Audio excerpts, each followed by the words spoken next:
আজকে রাতে আবারও রিয়াল মাদ্রিদ এবং বার্সেলোনা মুখোমুখি হচ্ছে, মানে এল ক্লাসিকোর কথা বলতেছিলাম আর কি। এই ম্যাচটাকে রিয়াল মাদ্রিদ জিততে পারবে, কারণ চ্যাম্পিয়ন্স লিগ থেকে বায়ার্ন মিউনিখের সাথে বিদায় এবং কোপা দেল রে থেকে আলবাসিতের সাথে বিদায় হওয়ার পর রিয়াল মাদ্রিদের হাতে আর কিছুই নেই।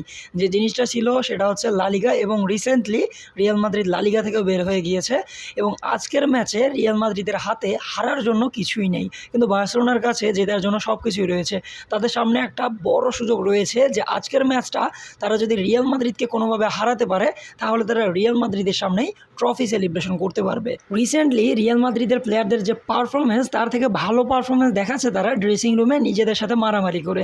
রিসেন্টলি আলভারো কারেরাস, রুডিগার, তার পাশাপাশি আর্লিয়ান চুয়ামেনি, ফেদেরিকো ভালভার্দে একজন আরেকজনকে পুরোপুরি নক আউট করে দিচ্ছে।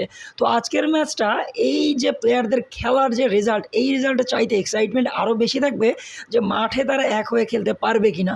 কারণ আমরা জানি কিছুদিন আগে ফেদেরিকো ভালভার্দে হুইল চেয়ারে চলে গিয়েছে, এবং তার পাশাপাশি আমাদের আর্লিয়ান চুয়ামেনিকে ফাইন করা হয়েছে, এবং আলভারো কারেরাসকে তো আর মাঠেই দেখা যাচ্ছে না। তো এই ম্যাচটা রিয়াল মাদ্রিদ কি পারবে বার্সেলোনাকে হারাতে?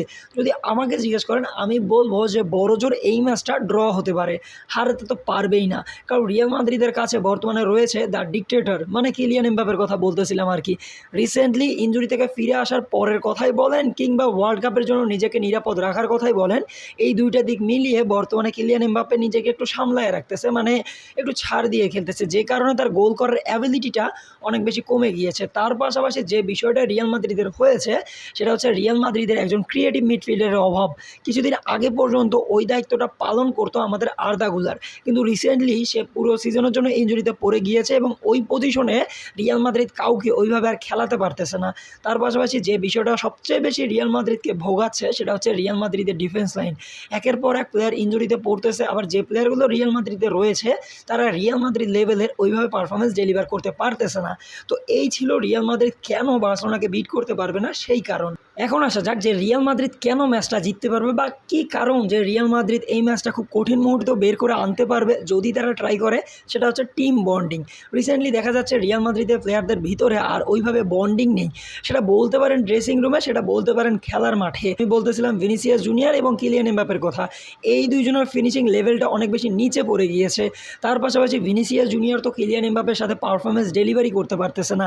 এই ছিল রিয়াল মাদ্রিদের এই সকল কারণ। এই সকল কারণগুলো যদি রিয়াল মাদ্রিদ কোনোভাবে সলভ করতে পারে, এবং রিয়াল মাদ্রিদের মিডফিল্ডে আজকে যেহেতু একটু সলিডিটি মেনটেন হবে, মানে রিয়াল মাদ্রিদের মিডফিল্ডে আমার মনে হয় আজকে থাকবে কামাভিঙ্গা, তার পাশাপাশি থাকবে আর্লিয়ান চুয়ামেনি, ফেদেরিকো ভালভার্দে যেহেতু থাকবে না, ওই পজিশনে খেলবে আমাদের জুড বেলিংহাম, এবং এক সাইডে খেলবে থিয়াগো পিটার্স, বা ওই পজিশনে যদি থিয়াগো পিটার্সকে না ইউজ করা হয় তাহলে ওই পজিশনে খেলবে ব্রাহিম ডিয়াস। তো বলা যাচ্ছে রিয়াল মাদ্রিদের মিডফিল্ড খুব ভালোভাবে সেটেল থাকবে। তো এই মিডফিল্ডটা যদি খুব ভালোভাবে ওয়ার্ক করে, এবং এরা যদি খুব ভালো ভালো বল ভিনিসিয়াস জুনিয়র এবং কিলিয়ান এমবাপেকে ডেলিভার করতে পারে, তাহলে রিয়াল মাদ্রিদ হয়তো গোলও করতে পারবে। এবং অন্যদিকে বার্সেলোনার মিডফিল্ডে যেহেতু তিনজন মাত্র প্লেয়ার থাকবে, তো যেহেতু একটা ম্যান বেশি থাকবে রিয়াল মাদ্রিদের, এবং রিয়াল মাদ্রিদ খুব ভালোভাবে ডিফেন্সিভলি হেল্প করতে পারবে রিয়াল মাদ্রিদের ডিফেন্স লাইনকে। আমার মনে হচ্ছে যদি এইভাবে রিয়াল মাদ্রিদ ওয়ার্ক করে, তাহলে রিয়াল মাদ্রিদ নিজেকে গোল খাওয়া থেকে বাঁচালেও বাঁচাইতে পারবে। অন্যদিকে থাকতেছে বার্সেলোনা যে মেইন হাতিয়ার রয়েছে সেটা হচ্ছে লামিন ইয়ামাল, কিন্তু রিসেন্টলি ইনজুরির কারণে লামিন ইয়ামাল মাঠের বাইরে রয়েছে। তার পাশাপাশি রিসেন্টলি ইনজুরি থেকে ফিরতেছে রাফিনহা। তো রিয়াল মাদ্রিদকে গত সিজনে যে দুইজন সবচেয়ে বেশি ভুগিয়েছে সেই দুইজন ছিল এই দুইজন, এবং রিসেন্টলি এই দুইজন ওইভাবে মাঠে পারফরমেন্স ডেলিভার করতে পারতেছে না। তো বোঝা যাচ্ছে যে রিয়াল মাদ্রিদ এই দিক থেকে একটু বেশি অ্যাডভান্টেজ পাবে। তো বোঝাই যাচ্ছে এই এল ক্লাসিকোটা এই যে খেলোয়াড়দের হাইপ নিয়ে যতটা না হাইপ পেয়েছে, তার থেকে বেশি হাইপ পেয়েছে রিয়াল মাদ্রিদের ড্রেসিং রুমের পারফরমেন্স নিয়ে। তো আপনাদের কি মনে হয়, রিয়াল মাদ্রিদের প্লেয়াররা ড্রেসিং রুমে যেহেতু নিজেদেরকে নকআউট পর্যন্ত করে দিয়েছে, তারা কি আজকে পারবে বার্সেলোনাকে নকআউট করতে? কমেন্ট বক্সে অবশ্যই জানিয়ে দিবেন। দেখা হচ্ছে অন্য কোনো ভিডিওতে, ততক্ষণ পর্যন্ত সাথেই থাকবেন।